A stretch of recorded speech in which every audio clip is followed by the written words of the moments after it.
A courtroom turned silent. The story of a boy who spoke up. Isaiah was the kind of student most people hardly noticed. A quiet, 14-year-old black boy with a presence so subtle that he seemed to fade into the background. Every morning, he slipped into Mrs. Emerson's classroom, always choosing the farthest seat from the board. His downcast eyes avoided meeting anyone else's, and his movements were deliberate, as if to avoid drawing even the slightest attention. Mrs. Emerson, however, was not the type to overlook her students. Her sharp instincts, honed through years of teaching, told her that Isaiah's silence wasn't mere shyness. There was a sadness in his demeanor that seemed to weigh him down, a heaviness that hung in the air around him like a storm cloud. She often noticed the faint bruises peeking out from beneath his long sleeves. When she gently asked him about them, his responses were always the same: a small shrug, a whispered, "I'm fine," and a hasty retreat before she could probe further. Isaiah lived with his foster parents, Paul and Marcy Sterling, a couple who were practically royalty in their small, tight-knit town. The Sterlings were the picture of generosity and goodwill, hosting lavish charity galas and attending church every Sunday with radiant smiles. To the outside world, they were saviors, kind-hearted people who had opened their home to a boy in need. But to Mrs. Emerson, something about their perfect image felt wrong. Isaiah carried himself with the kind of quiet dread that no amount of charitable events or photo ops could mask. He rarely spoke in class, his voice as muted as the whispers of wind through closed windows. And yet, despite his best efforts to remain invisible, Mrs. Emerson saw him. She saw the pain he tried so desperately to hide. One afternoon, after the last bell had rung and the classroom had emptied, Mrs. Emerson called Isaiah to her desk. Her voice was soft but firm. "Isaiah, I need to ask you something," she began, choosing her words carefully. "Are you safe at home?" For a fleeting moment, his guarded expression cracked. His eyes welled up, the weight of her question pressing against the dam of his silence. But just as quickly, he shook his head and mumbled, "I'm fine," before bolting for the door. Mrs. Emerson's heart ached. She had seen this before. The guarded responses, the subtle flinches, the unspoken cries for help. She knew something was terribly wrong, but Isaiah wasn't ready to say it aloud. The next day, her suspicions deepened. Isaiah arrived with fresh bruises on his wrists. When she lightly touched his arm to offer reassurance, he flinched so violently that it was as if her hand had been made of fire. That was the moment Mrs. Emerson decided she couldn't remain silent. She wouldn't let this boy slip through the cracks like so many others. After school, she made the call to Child Protective Services, CPS. Her voice trembled with a mix of anger and urgency as she explained her concerns. The bruises, the flinching, the sadness that clung to Isaiah like a second skin. She laid it all out, hoping it would be enough. The mask cracks. The following week, a CPS investigator visited the Sterlings' home. Paul and Marcy, ever the consummate performers, welcomed the investigator into their immaculate living room. Laughter rang through the air as they spun a well-rehearsed narrative about Isaiah's supposed clumsiness and his difficulty adjusting to a stable environment. Isaiah sat silently on the edge of the couch, his gaze fixed on the carpet.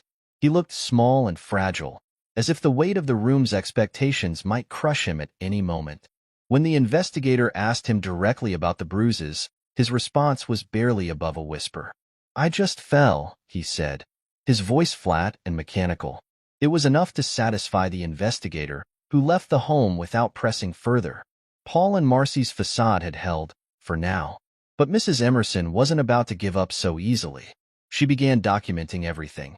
Every bruise she noticed, every time Isaiah flinched, every whispered remark from his classmates who had overheard Paul berating him outside the school. Her notes painted a grim picture, a pattern of neglect and emotional abuse that couldn't be ignored. Meanwhile, life for Isaiah behind the Sterlings' closed doors grew even darker. Paul and Marcy, emboldened by their ability to deflect suspicion, became harsher. They locked Isaiah in his room for hours without food, berating him for being ungrateful. His world was one of silence and shadows, the walls of his existence closing in tighter with each passing day. The final straw. One morning, Isaiah limped into class. His red-rimmed eyes and hunched posture betrayed the pain he tried to conceal. Mrs. Emerson's heart broke anew as she watched him struggle to sit at his desk. She couldn't stay silent any longer. Storming into the principal's office, she demanded a deeper investigation. This time, she came armed with her detailed records, testimonies from 2 classmates, and an unshakable resolve. The principal, initially hesitant, was swayed by the sheer weight of evidence. A new social worker was assigned to Isaiah's case, and the investigation was reopened. Paul and Marcy were furious. They accused Mrs. Emerson of meddling, threatening to pull Isaiah out of school if she didn't back off. But the district intervened, halting any drastic actions until the investigation concluded. Then, everything changed. A neighbor, who had always found Paul and Marcy's polished exterior a bit too perfect, came forward with a recording. The audio captured Paul's venomous voice, shouting vile insults at Isaiah, followed by the boy's tearful pleas for mercy. Combined with Mrs. Emerson's evidence, the case escalated to an emergency court hearing. And so, the stage was set. A courtroom filled with whispers, a boy who had spent his life in silence, and a truth that was finally ready to be heard. A courtroom of truth.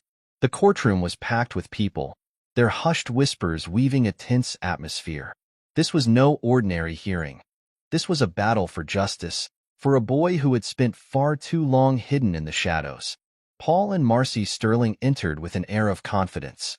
Dressed in crisp suits, they carried themselves with the same polished demeanor that had endeared them to the town for years. Their expressions wavered between indignation and feigned humility, as if they couldn't fathom why their characters were being called into question.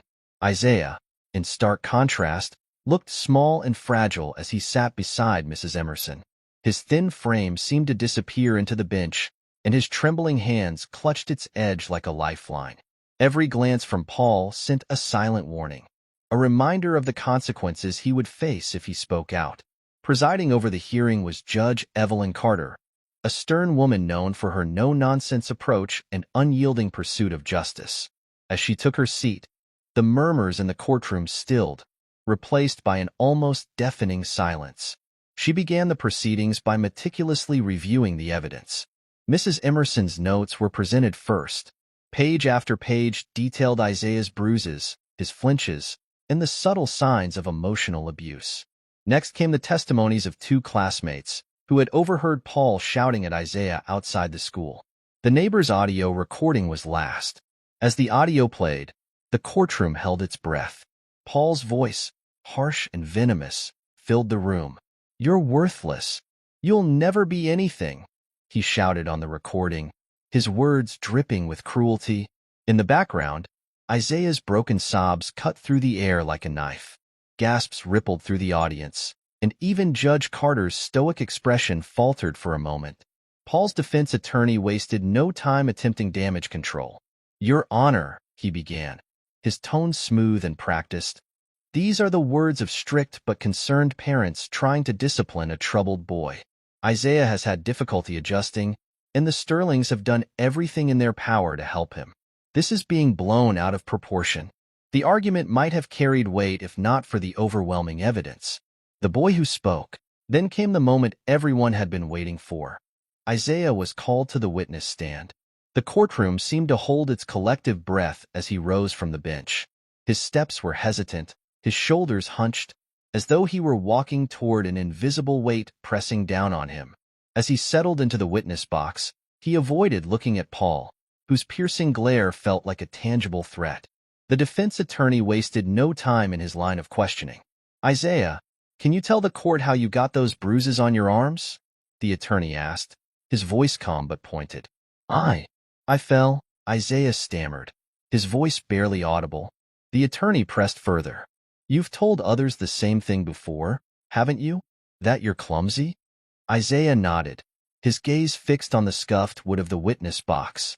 Mrs. Emerson watched from the sidelines, her heart breaking for the boy who had endured so much. She silently willed him to find his courage, to speak the truth that had been buried beneath layers of fear and silence. Judge Carter raised a hand, signaling the attorney to back off. Her tone softened as she addressed Isaiah directly. "Isaiah," she said gently, I need you to answer honestly. Are you safe at home? Isaiah hesitated. The room seemed to close in around him, every eye trained on his trembling form. Memories flooded his mind. Paul's threats, the nights spent locked in his room, the constant fear that had become his normal. But then he thought of Mrs. Emerson, the one person who had seen him, who had fought for him when no one else would. With a trembling breath, he finally said it. It's not safe. The courtroom fell into a stunned silence. Those 3 words hung in the air like a thunderclap, shattering the facade Paul and Marcy had so carefully constructed. Judge Carter leaned forward, her voice both urgent and kind. Isaiah, can you explain what you mean by not safe? Tears streamed down Isaiah's face as he spoke. They hurt me. They lock me in my room.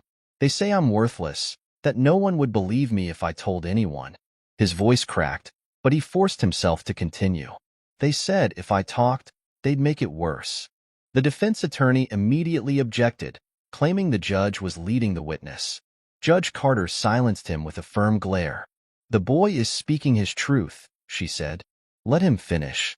When the neighbor's recording was replayed, this time alongside Isaiah's testimony, the weight of the evidence became undeniable. Paul's venomous words echoed through the room once more, interspersed with Isaiah's quiet sobs. The courtroom gasped again, and even some jurors wiped away tears. Judge Carter turned back to Isaiah, her expression softening. Thank you for your bravery, she said. This court will ensure that you're protected.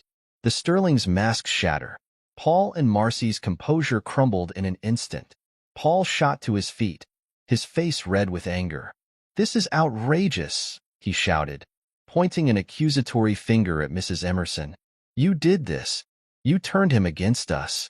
Marcy dissolved into tears, clutching her face as she sobbed dramatically.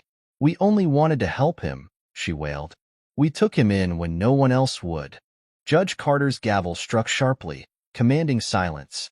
Mr. and Mrs. Sterling, she said, her voice ice-cold. The evidence is clear. Isaiah will be removed from your care immediately. Charges of neglect and emotional abuse will follow. Isaiah's tears flowed freely, but this time they weren't tears of fear. They were tears of relief. Mrs. Emerson placed a comforting hand on his shoulder and whispered, You did it. For the first time in what felt like forever. Isaiah felt the weight on his chest begin to lift. A new beginning. Outside the courtroom, the world seemed brighter, as if the storm that had loomed over Isaiah's life for years had finally passed. Reporters swarmed the courthouse steps, shouting questions and jostling for answers.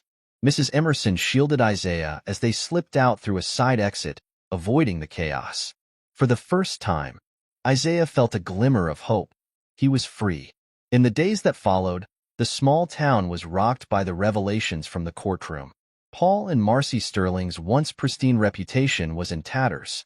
Neighbors who had once sung their praises now whispered about their true nature. The Sterling home, once bustling with charity events and gatherings, now stood eerily quiet. The couple faced charges of neglect and emotional abuse, and their fall from grace became the talk of the town. But for Isaiah, the focus wasn't on the Sterlings anymore.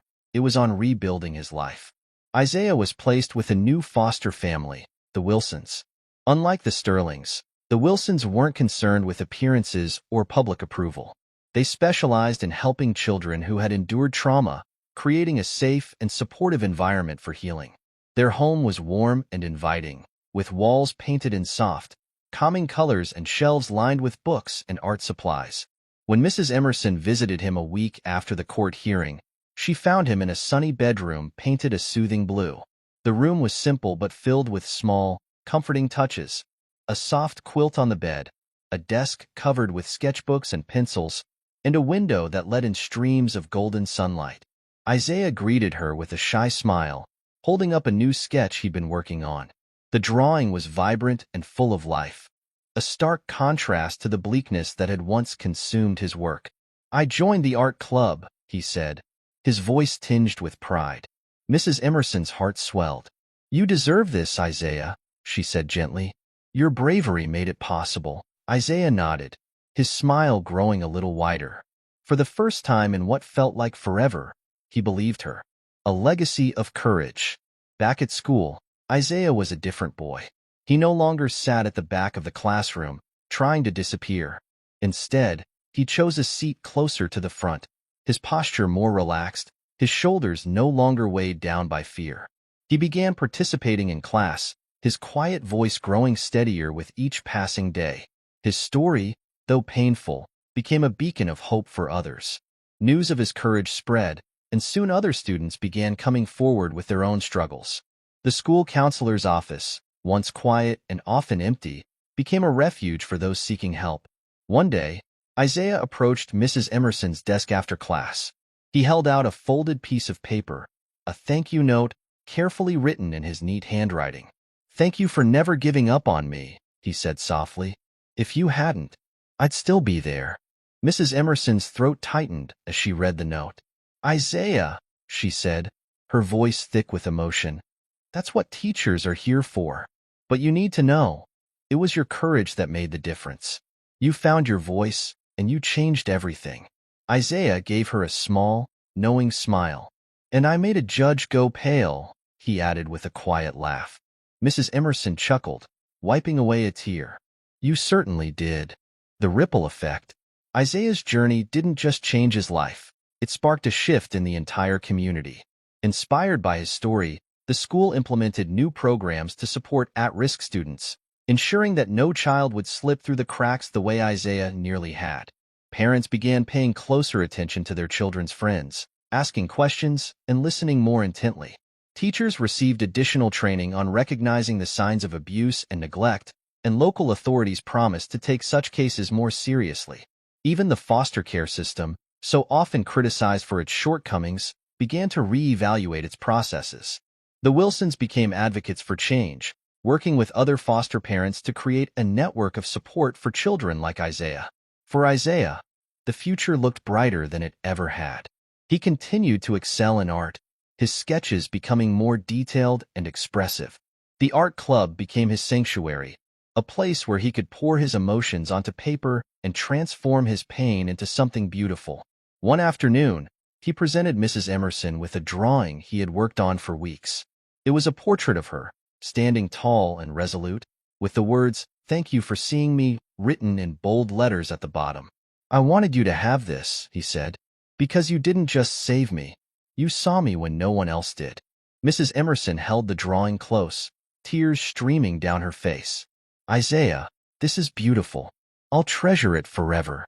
A boy who found his voice. As the years passed, Isaiah's story became a symbol of resilience and the power of speaking up. He went on to graduate high school with honors and earned a scholarship to study art at a prestigious university. His work, inspired by his journey, gained recognition for its emotional depth and raw honesty. Every now and then, he would visit Mrs. Emerson, who had become more than a teacher. She was a mentor, a friend, and a constant source of encouragement. Each visit was a reminder of how far he had come and how one person's belief in him had changed the course of his life. Isaiah's courage had done more than expose the truth about Paul and Marcy. It had given others the strength to find their own voices. And in doing so, it proved that even the smallest whisper of truth could echo louder than the most deafening silence.